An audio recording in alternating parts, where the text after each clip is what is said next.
My home country, Jamaica, is a very small island and has a population of approximately 3 million people, yet it has made an indelible mark on the rest of the world.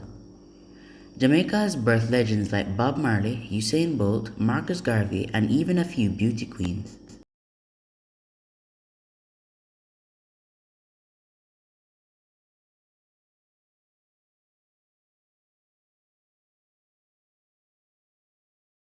Jamaica has been a free and independent country for 59 years, but the road to independence was not easy. On the 5th of May, 1494, Christopher Columbus and the Spaniards landed in Jamaica in search of gold. He was sailing west to get to the East Indies and ended up in the Caribbean. 15 years prior to that, the Spanish settled in Jamaica and started capturing and enslaving the Tainos. By 1539, the Tainos had almost gone extinct from malnutrition, slavery, and disease. And then, in May of 1655, 6 decades after the Spanish settlement, the island was invaded by the British. An English expeditionary force captured the Spanish colonized Jamaica. It was a part of an ambitious plan by Oliver Cromwell to acquire new colonies in the Americas, known as Western Design. Major settlements like Spanish Town were poorly defended and quickly occupied. Resistance by escaped slaves, or Maroons as they were called, fled into the hills. Not long after the British settled, the Maroons declared war. The slaves were forced to work on cotton and sugar plantations. This means that they spent the whole day planting, chopping, and cultivating the sugar canes in the hot sun. Whenever one of them protested or idled, they were whipped terribly. The Maroon Wars ended when the British and the Maroons signed a treaty. This treaty allowed the Maroons to have extra land and be exempt from taxes. After breaking the treaty several times, the Maroons started protesting. Finally, after the beating of 2 Maroon soldiers, the Second Maroon War started.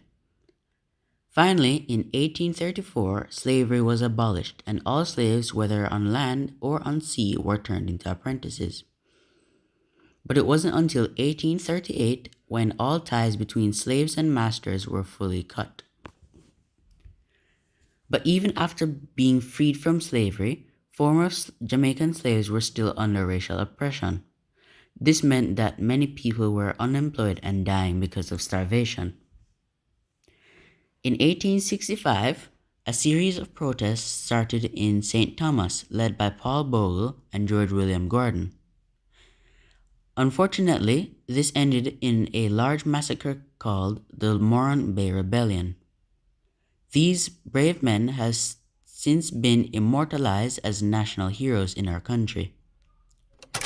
During the 20th century, independence came about. Well, how did this happen? Who are the major influencers to this act of freedom? The main people involved in this act of independence are Alexander Bustamante and Norman Washington Manley. Alexander Bustamante. Alexander Bustamante was born on February 24th in 1884 in Hanover, Jamaica. Bustamante first impressed his name on the society with a series of letters to the Gleaner and occasionally to British newspapers, calling attention to the social and economic problems of the poor and underprivileged in Jamaica. During the troublesome days of 1938, the security forces were everywhere, eyeball to eyeball with Bustamante and the workers. Labor unrest continued on and off. On September 8th, 1940, Bustamante was detained for alleged violation of the Defense of Realm Act. He was released 17 months later. In 1943, he founded the Jamaica Labour Party, JLP, with himself as the head. The first general election under the universal adult suffrage came in 1944, and the JLP won 22 of the 32 seats. Sir Alexander Bustamante became the first Prime Minister of the independent Jamaica in 1962. He retired from active politics in 1967 and he died in August 6, 1977 at the age of 93. Norman Manley.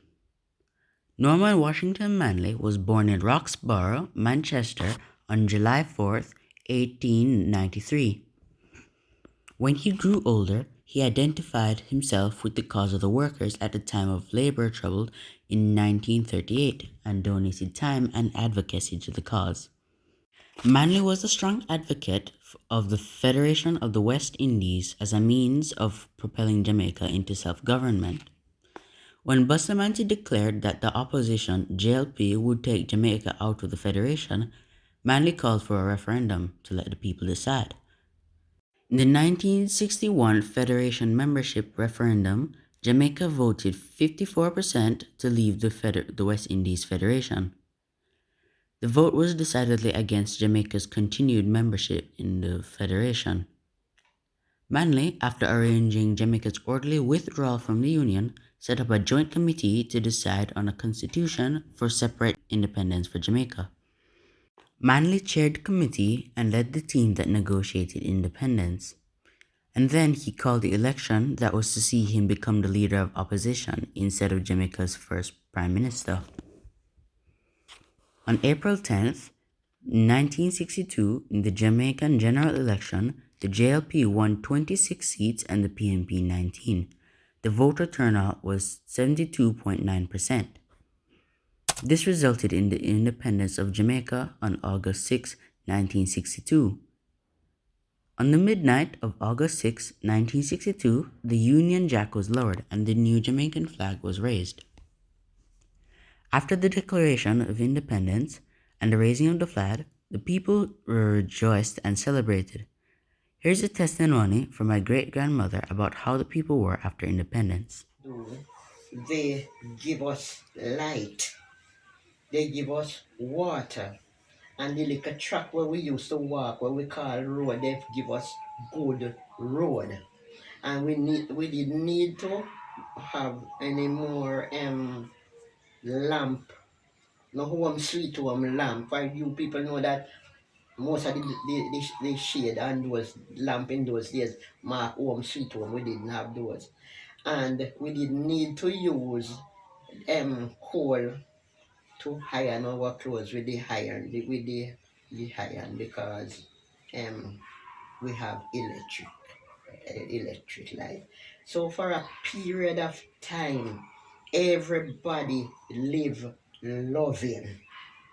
We didn't need to make any problem for even those days. In spite of they do that, if you find anybody that unfortunate that don't run short of anything like food kind of thing, you always find somebody to say, hey Miss Sarah, I don't know if you want it, and then tell you what them have, and you yes, some of the older one, them even with older than me, we say, thank you me pick me, and they take it, and they take it and them enjoy themselves with him. And every time they meet up the same people, then we give them things. They hear them telling them thanks, even to when they are not getting anything at that time. Them still telling them thanks. So for that reason, things were good after the independence.